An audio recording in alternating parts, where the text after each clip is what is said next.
Danica, your independent pampered chef consultant. Don't mind me, I'm a bit of a mess. I am just kind of hanging out today. I wanted to show you something. I've already done one video on this, but I'm going to do another one. If you notice my hair and skin color, I tend to burn very easily out in the sun. And my daughter, even though she's not a ginger like I am, she still has the fair skin and she burns easily.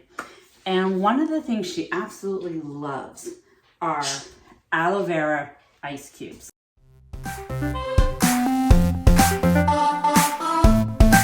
So I had found this online somewhere. I have a big aloe plant that I have had over the years, and it was so big. I was in my bedroom. I could hardly get it through the doorway because I'd like to take it to the sink and give it a really good water and let the water drain.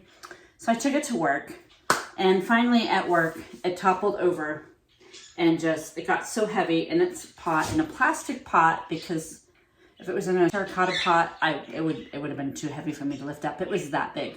It fell over. Here's the aloe plant now.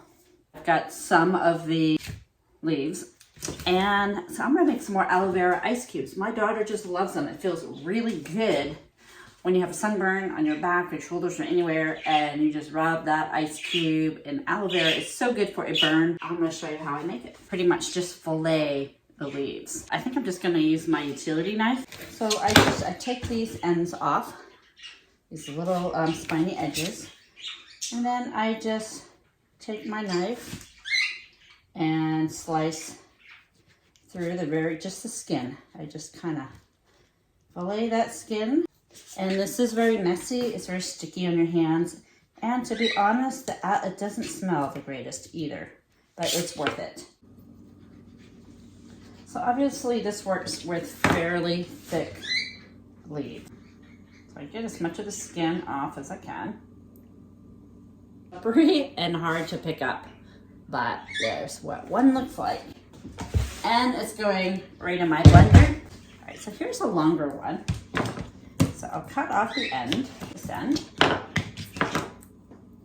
and I will start with spiny edges again.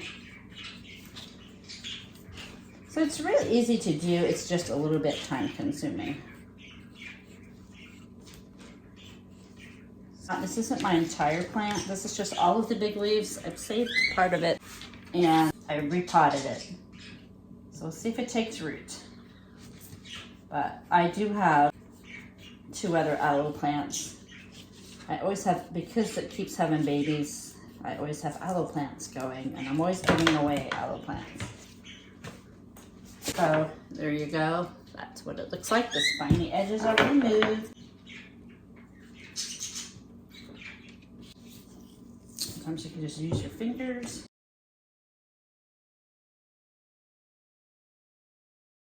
And my hands are slippery. Doing an ice cube is, 1, it preserves it. So, and 2 is, if you have a bad sunburn, you want to cool it down. You have the aloe, which is cooling anyways, but it cools it even more being frozen, and just feels so good. So here we go. Trying to fillet as much as I can. Here's one long strip. There's another piece right there.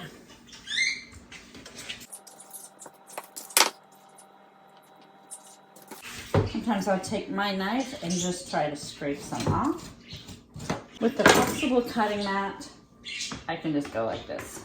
If it's easier, just cut them in shorter pieces. It's really easier to work with.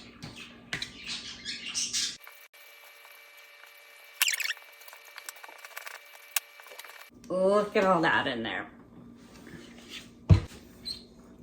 I'm just gonna go ahead and do the custom setting. So on the custom setting, select, and I'm just gonna do maybe just a low. It doesn't take much. And let it go.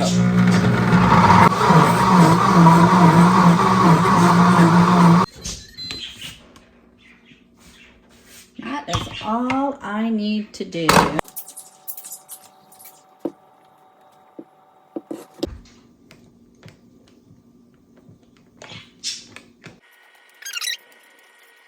So now I'm gonna put those in the freezer. And as soon as they're frozen solid, I'll pop them out and just put them in a freezer bag. And whenever we need an aloe cube for sunburn, it'll be handy. So here is one from last fall. Just like that, and you just rub it and it melts. It's nice and cold, so soothing for a sunburn.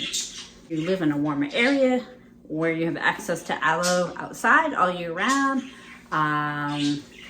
It's so easy to do this. Thank you so much for watching. Please hit like, share, subscribe, and I hope you enjoyed my video. The aloe vera ice cubes. If you ever get sunburnt, your skin will thank you.